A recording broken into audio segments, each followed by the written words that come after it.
Imagine कीजिए रात के 1:17 हो रहे हैं। पूरा देश गहरी नींद में है, लेकिन आने वाले 45 मिनट भारत की राष्ट्रीय सुरक्षा को हमेशा के लिए बदल देने वाले हैं। इस एक्सप्लेनर में हम एक ऐसे इंटेलिजेंस क्राइसिस के हर एक लेयर को डिकोड करने वाले हैं जिसने सिस्टम की नींव हिलाकर रख दी थी। बिना वक्त जाया किए सीधे इस हाई स्टेक्स ऑपरेशन के अंदर चलते हैं। जरा इस कमांड पर ध्यान दीजिए। एक काली एसयूवी साउथ ब्लॉक के पास आकर रुकती है और ईयरपीस पर एक आवाज गूंजती है, आज रात हिंदुस्तान की नींद हमेशा के लिए उड़ा दो। एकदम चिलिंग, राइट? उसी वक्त वहां एक मेटालिक केस छोड़ दिया जाता है। ये कोई आम केस नहीं था, ये देश पर होने वाले सबसे खतरनाक अटैक की शुरुआत थी। यहां स्टेक्स लिटरली स्काई हाई थे। सिर्फ एक सिंगल डिवाइस और एग्जैक्टली 45 मिनट का वक्त देश के डिसीजन मेकिंग नर्व को पूरी तरह पैरालाइज करने के लिए। हम इस पूरे क्राइसिस को एकदम मिनट बाय मिनट ट्रैक करने वाले हैं ताकि समझ आए कि वक्त मुट्ठी से रेत की तरह कैसे फिसल रहा था। तो ऑपरेशन के पहले फेज की बात करते हैं। रात की खामोशी में आखिर ये घुसपैठ हुई कैसे? इधर दिल्ली में national security adviser Ajit Doval को एक इमरजेंसी कॉल आती है और वो बिना वक्त गवाए सीधे कंट्रोल रूम निकलते हैं। अब इस टाइमलाइन को देखिए, क्राइसिस कितनी स्पीड से एस्केलेट हो रहा है। 1:17 पर पेरीमीटर ब्रीच होता है। 1:29 पर Doval high security control room पहुंच चुके हैं और ठीक 1:40 पर मुंबई में एक अंडरकवर ऑपरेशन ट्रिगर हो जाता है। सिर्फ 20 मिनट और 2 अलग अलग शहरों में हलचल मच चुकी थी। यहां पर डोवल का पहला मास्टर स्ट्रोक सामने आता है। उन्होंने इंस्टेंटली डिड्यूस कर लिया कि साउथ ब्लॉक वाला इंट्रूडर बस एक डिस्ट्रैक्शन था। वो सिर्फ कैमरा ब्लाइंड स्पॉट का फायदा उठा रहा था। लेकिन असली टारगेट क्या था? पीएम रेजिडेंस की रिले लाइन। यानी मकसद किसी को फिजिकली नुकसान पहुंचाना नहीं था, बल्कि पीएम, एनएसए और मिलिट्री कमांड के बीच के कम्युनिकेशन को पूरी तरह ब्लैकआउट करना था। A classic misdirection. लेकिन यहां से कहानी एक नया और बेहद खतरनाक मोड़ लेती है, क्योंकि अब क्लियर था कि सिस्टम के अंदर ही कोई गद्दार बैठा है। डोवाल समझ गए थे कि ये कोई आम ब्रीच नहीं बल्कि एक हाईली लेयर्ड ऑपरेशन है जिसमें पक्का कोई इनसाइडर शामिल है। अचानक कंट्रोल रूम में रेड वार्निंग लाइट्स फ्लैश करने लगती हैं। स्क्रीन पर एक अलर्ट पॉपअप होता है, 1:45 AM इंटरनल एक्सेस ग्रांटेड। मतलब किसी ने अंदर से रिले चेंबर का दरवाजा खोल दिया था। और अब काउंटडाउन में बचे थे सिर्फ 15 minute. The clock is literally ticking. अब सोचिए, उस रात लेवल 5 क्लियरेंस वाले सिर्फ 4 ही लोग ड्यूटी पर थे। Captain Raghav Mehra, commodore Vivek Sareen, technical chief Nikhil Anand और deputy security head Kabir Chauhan. सबसे सस्पिशियस बात पता है क्या थी? टेक्निकल चीफ निखिल आनंद ने घंटों से चेक इन वहीं किया था और अब वो अचानक रिले पैनल के पास उस इंट्रूडर के साथ खड़ा पाया जाता है। Suspect number 1, right? पर दिल्ली के इस इंटेंस ड्रामा के बीच असली खेल मुंबई में भी चल रहा था। धोखे के इस मुंबई कनेक्शन को समझना बहुत जरूरी है। आइए इस नेटवर्क को डिकोड करते हैं। रॉ के टॉप अंडरकवर ऑफिसर विक्रम ने मुंबई के एक 5 स्टार होटल में एक मैसिव ट्विस्ट इंटरसेप्ट किया।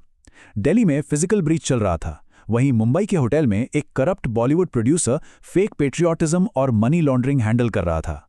और तीसरी तरफ एयरपोर्ट पर एक प्राइवेट जेट रेडी था जिसमें पेलोड लोड किया जा रहा था।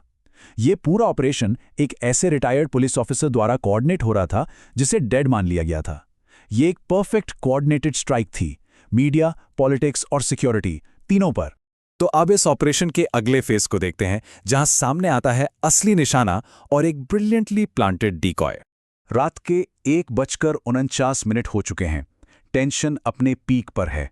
डोवाल और एलीट कमांडोज दिल्ली के रिले चेंबर में ब्रीच करते हैं, पर वहां उन्हें जो मिलता है वो एक ट्रैप था। डोवाल उस मेटालिक केस को खोलते हैं और कहते हैं ये एक डिकॉय है। अंदर सिर्फ एक सिग्नल रिले यूनिट था, असली बॉम्ब वहां था ही नहीं। इस प्रिसाइज मोमेंट पर एक टेरिफाइंग सच्चाई सामने आती है। ये एक नहीं, 2 नहीं, बल्कि 3 कोऑर्डिनेटेड अटैक्स थे। पहला साउथ ब्लॉक वाला डिकॉय, दूसरा मुंबई एयरपोर्ट पर उस प्राइवेट जेट का पेलोड, और तीसरा सबसे खतरनाक, पीएम रेजिडेंस पर एक नया एक्सटर्नल ब्रीच। अब सबसे बड़ा झटका देखिए। पीएम रेजिडेंस के सीसीटीवी फुटेज में एक परछाई दिखती है। उसकी हाइट, बॉडी फ्रेम और चलने का ढंग एग्जैक्टली एनएसए अजीत डोवल जैसा ही था, पर एक छोटी सी डिटेल ने सब क्लियर कर दिया। उस परछाई के बाएं कंधे पर एक बुलेट वूंड का मार्क था। मतलब घुसपैठ करने वाला डोवल नहीं था, बल्कि कोई ऐसा इंसान था जो उनकी हर एक मूवमेंट को बहुत करीब से जानता था। और वो शख्स और कोई नहीं कबीर चौहान था, डेप्यूटी सिक्योरिटी हेड और एक वक्त पर रॉ का टॉप कोवर्ट ऑपरेटिव, जिसे 3 साल पहले एक नेपाल बॉर्डर मिशन में मारा हुआ मान लिया गया था। सिस्टम का सबसे काबिल ऑफिसर, जिसे अपना ही माना जाता था, अब उसी सिस्टम को तबाह करने पर तुला था। शॉकिंग है ना? यहां से शुरू होता है आखिरी और सबसे हाई स्टेक्स क्लाइमैक्स, असली मास्टरमाइंड की एंट्री और दोवाल का काउंटर मूव। 1:59, सिर्फ 1 मिनट बाकी। सिक्योर सर्वर रूम में दोवल और कबीर सीधे आमने सामने खड़े थे। आइए इस मिस्ट्री की आखिरी लेयर्स को खोलते हैं। पहला, रेले बॉम्ब सिर्फ डिस्ट्रैक्शन था।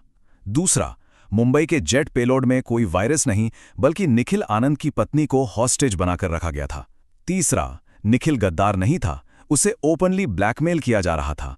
और चौथा, सबसे इंपॉर्टेंट पॉइंट, कबीर सिस्टम से नफरत इसीलिए कर रहा था क्योंकि उसे भरोसा दिला दिया गया था कि सिस्टम ने उसे दुश्मन के बीच मरने के लिए अकेला छोड़ दिया। उसकी नफरत को पूरी तरह से इंजीनियर किया गया था। तो अब सबसे बड़ा सवाल यही उठता है कि आखिर इन सब के पीछे असली मास्टरमाइंड है कौन? ठीक उसी वक्त हवा में विक्रम जेट को इंटरसेप्ट करके रेडियो पर एक बड़ा रिविलेशन करता है और तभी सर्वर रूम में एक गोली चलने की आवाज गूंजती है। गोली चलने के ठीक बाद जब डिवाइस का एक्सेस सिग्नेचर चेक किया गया तो एक डेविस्टेटिंग सच्चाई सामने आई। Home ministry internal authorisation minister R Khanna, एक सिटिंग मंत्री जो खुद नेशनल सिक्योरिटी कमेटी का हिस्सा था, वही इस पूरे गेम को अंदर से चला रहा था।